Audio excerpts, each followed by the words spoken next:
Hello दोस्तों, स्वागत है आज आपका आज की हमारी एक और नई क्लास वीडियो में। तो आज हम करने वाले हैं chemical reaction and equilibrium equilibrium नहीं, आइडेंटिटीज जो चैप्टर है हमारा, उसका थर्ड पार्ट लेके आए हैं, जिसके अंदर हम इस चैप्टर को निपटाने वाले हैं। ठीक है, तो इस चैप्टर की आज हम शुरुआत करते हैं थर्ड पार्ट की। और अब जो हमारा लास्ट पोर्शन बचा है जो वो है अभिक्रियाओं का, जो भी वो नाम है संयोजन वियोजन, उन अभिक्रियाओं के बारे में, उनके प्रकार, अभिक्रियाओं के प्रकार। ठीक है, तो सर्वप्रथम हम क्लास की शुरुआत करते हुए नाम लेते हैं संयोजन अभिक्रिया का। पहले तो गणेश जी का नाम लेते हो, सरस्वती माता का नाम ले लो, जय हो। अब गणेश जी भगवान का नाम ले लिया, सरस्वती माता का नाम ले लिया, अब चलो संयोजन अभिक्रिया। संयोजन, मैं अभिक्रिया को शॉर्ट में RS से लिखने वाला हूं, पहले बता देता हूं। दिख रहा है? ठीक है, देखो संयोजन अभिक्रिया क्या होती है। जब दो पदार्थ आपस में जुड़कर, जब दो अभिकारक आपस में जुड़कर एक सिंगल उत्पाद का निर्माण करें। ठीक है, जैसे आपको एग्जांपल दे दूं, C+O2, मतलब कार्बन और ऑक्साइड ने मिलकर कार्बन डाइऑक्साइड का निर्माण किया, यह आपकी हो जाएगी संयोजन अभिक्रिया। फर्स्ट रिएक्शन क्लियर हुई, अब चलते हैं सेकंड रिएक्शन की ओर, वियोजन अभिक्रिया, वियोजन रिएक्शन। तो जब एकल अभिकर्मक टूटकर दो या दो से अधिक उत्पाद बनाता है, यानी एक सिंगल था, जैसे अपने बोल दो, जैसे CaCO3 equal to CaO plus CO2, ये बनेगा क्या? हाँ, ये अपना बन गया है। ठीक है, जैसे कैल्शियम कार्बोनेट टूटकर कैल्शियम ऑक्साइड और कार्बन डाइऑक्साइड में टूट चुका है, ये हो गया अपना वियोजन का एग्जांपल। इतना बात हुआ मक्खन। थर्ड देखो, अभिक्रिया समझ में आ गई? इनका तो बस एक बार आपको नॉलेज देना है, ये तो नॉर्मल चीज है अपनी, एक बार बस आपको बताना है, जल्दी जल्दी सुनते जाओ। थर्ड देखो,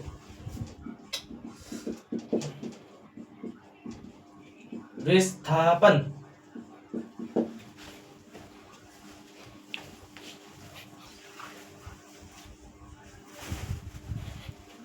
इसमें देखो क्या होने वाला है, जो विस्थापन अभिक्रिया उसके अंदर जो अभिक्रिया है, इसके अंदर क्या होने वाला है, जो अधिक ताकतवर जो लवण होगा वो अपने से कम क्रियाशील लवण को उसके जो फॉर्मूला है उसमें से विस्थापित कर देगा।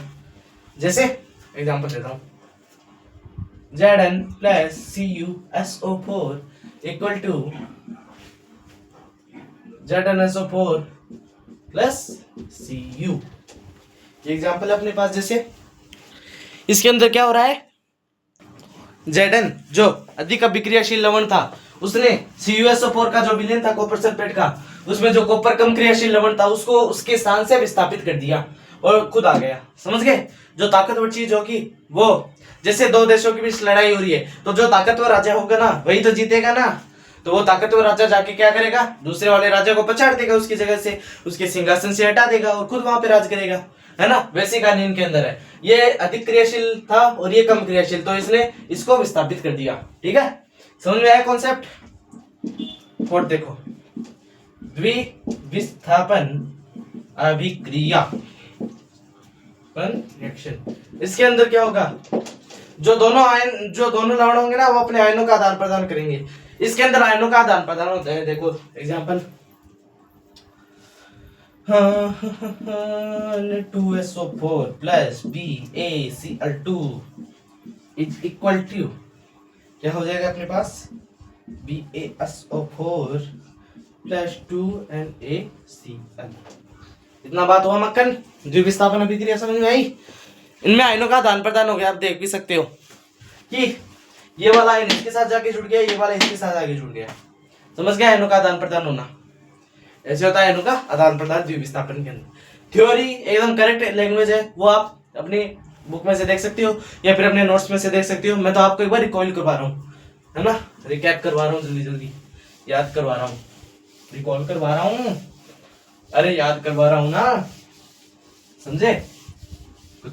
नेक्स्ट कौन सी अपनी, नेक्स्ट अपनी, हाँ, उपचयन। उपचयन रिएक्शन। उपचयन के अंदर क्या होगा मामू, देखने का मामू उपचयन नाम दिख रहा है क्या? दिख रहा है? हाँ दिख रहा है। उपचयन के अंदर क्या होगा? उपचयन, ऑक्सीजन जुड़ेगी, हाइड्रोजन निकलेगी। जैसे Cu प्लस O2, इसके अंदर जुड़ के 2CuO बना, तो क्या इसके अंदर ऑक्सीजन जुड़ी या नहीं जुड़ी मामू? ऑक्सीजन जुड़ी या नहीं जुड़ी मेरे को इतना बता दे मामू। जुड़ी ना, तो ये अपनी कौन सी रिएक्शन हो जाएगी मामू? अपचयन रिएक्शन हो जाएगी। ठीक है, चाहे ऑक्सीजन का योग हो चाहे हाइड्रोजन का निष्कासन हो, एक ही बात है, अपचयन। इसके अंदर क्या होगा मामू? इसके अंदर क्या होगा? हमारे पास जो ऑक्सीजन है वो तो निकलेगी, निष्कासन होगा, हाइड्रोजन जुड़ेगी। जैसे CuO plus H2 equal to Cu plus H2O।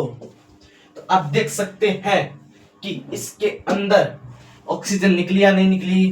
निकली ना, ऑक्सीजन निकली या नहीं निकली? आपको हर एक रिएक्शन के साथ एक एक याद होना चाहिए, उसका एग्जाम्पल भी, ठीक है, तभी काम अच्छा बैठेगा। फिर नेक्स्ट है ना, मैं इसी एग्जांपल में समझा देता हूं आपको। एक और अभिक्रिया है हमारी प्यारी सी, जो है रेडॉक्स रिएक्शन। रेडॉक्स रिएक्शन वो भी इसी के अंदर समझ लो। कौन सी, छठे नंबर की है क्या? यस, 7वें नंबर की है। हाँ 7वें नंबर की। तो जिसके अंदर अपचयन और उपचयन दोनों अभिक्रियाएं हो, जिस अभिक्रिया के अंदर अपचयन भी हो और उपचयन भी हो। देखो कैसे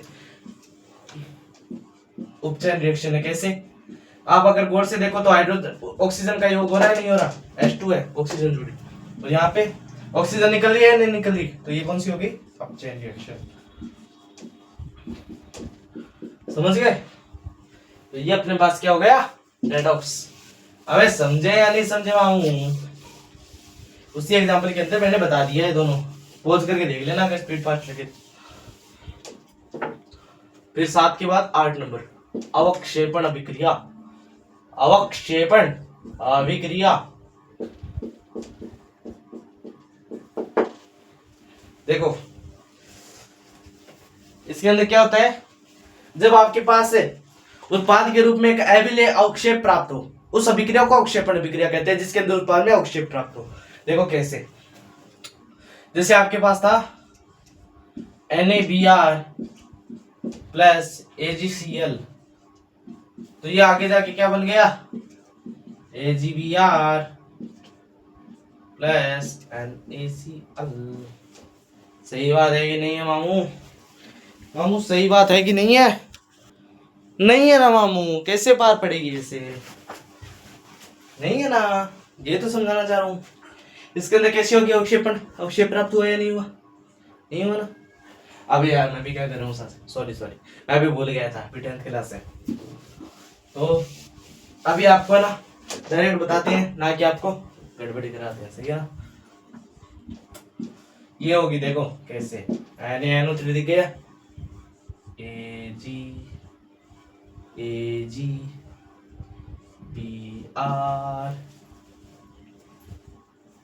समझे कछु? समझे या नहीं समझे?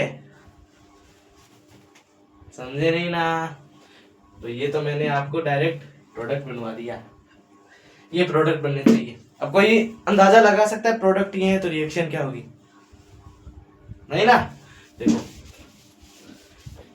मैं आपको कुल मिला के बात ये समझाना चाह रहा हूं। आपके क्वेश्चन ऐसे बनते हैं कि ब्लैंक छोड़ देता है, उसका नाम आपको लिखना पड़ता है, और है ना आगे ना पूरी रिएक्शन दे देता है, ऐसे ब्लैंक भी बन जाते हैं। कुल मिला के बात ये कहना चाह रहा हूं मैं, ठीक है ना? तो ध्यान रखना ब्लैंक्स का ध्यान रखना खासकर।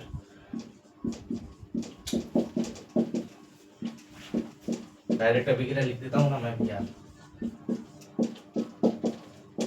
ये आपके पास अवक्षेपण अभिक्रिया हो गई, जिसके अंदर ये क्या है? आपका अवक्षेप है। हाँ फोटोग्राफी के अंदर काम आने वाला भी है, याद रखो। ये हो गई आपकी कौन सी? अवक्षेपण अभिक्रिया। हमने थोड़ा सा अवक्षेपण में टाइम पास कर लिया, और ना कभी कभी चलता है बीच बीच में। हाँ नेक्स्ट देखो अपनी 9th नंबर है उष्मा वाली उष्माक्षेपी, जिसके अंदर अपने पास क्या होता है? उष्माक्षेपी में क्या होता है? उष्मा के साथ ना उत्पाद के रूप में उष्मा प्राप्त होती है, जिसके अंदर उत्पाद के रूप में उष्मा भी प्राप्त होती है। देखा होगा आपने। जैसे मैं आपके सामने एग्जाम्पल ले लेता हूँ अपना वही वाला, कौन सा वाला, वही अपना CH4 plus 2O2 equal to अपना H2O CO2 प्लस में ऊष्मा निकलेगी इसके अंदर, ये अपनी है ऊष्माक्षेपी। 10th नंबर देखो, ऊष्मा शोषी, ऊष्मा शोषी में क्या होगा रे मामू? ऊष्मा शोषी के अंदर ऊष्मा का अवशोषण होगा, अवक्षेपण होगा रे, ऊष्मा का अवशोषण होगा, अवशोषण थोड़ा सा है ना, ऊष्मा का अवशोषण होगा। और इस सभी क्रिया का एग्जांपल आप वही वाला ले सकते हो अपने चाहो तो, CaCO3 वाला शायद यही मेरे हिसाब से एग्जांपल है इसका। वैसे ना ज्यादा आपकी वो शुरू वाली चार है, संयोजन वियोजन विस्थापन द्विविस्थापन, उन पे ज्यादा गौर करता है, और इनको भी आपको ध्यान रखना है कभी आ जाए तो, ठीक है। रिस्क नहीं लेने का मामू। अब लास्ट अपने दो टॉपिक बचे हैं, संक्षारण और विकृत गंधिता। बता देता हूँ जल्दी। संक्षारण समझो पहले। संक्षारण क्या है अपने पास? जिसके अंदर लोहे के ऊपर वो जंग लगने वाला, क्या ना कभी कभी है ना धातु है ना नमी और वायु के संपर्क में आने पर है ना उस पर काले रंग की परत चढ़ जाती है, जिसे संक्षारण कहते हैं। और 3 तरह की परत चढ़ती है, लोहे के ऊपर चढ़ती है भूरे रंग की, वो अपने क्या बोलते हैं कॉपर के ऊपर हरे रंग की परत चढ़ती है, और चांदी के ऊपर काले रंग की परत चढ़ती है। और हाँ, इससे बचाव के भी उपाय है आपके पास। जैसे आप क्या कर सकते हो, तेल, ग्रीस, एनोडीकरण, समझ गए? ये आप कर सकते हैं, तेल लगा सकते हैं, ग्लिस करा सकते हैं, एनोडीकरण विधि अपना सकते हैं, गैल्वेनीकरण विधि, वो अपने जो भी है वो 1-2 विधि है, ठीक है ना, वो विधि आप कर सकते हैं, देख सकते हो आप। वैसे आप डायरेक्ट लिख सकते हो कि तेल लगा के और ग्रीस लगा के, ये दो उपयोग पूछता है।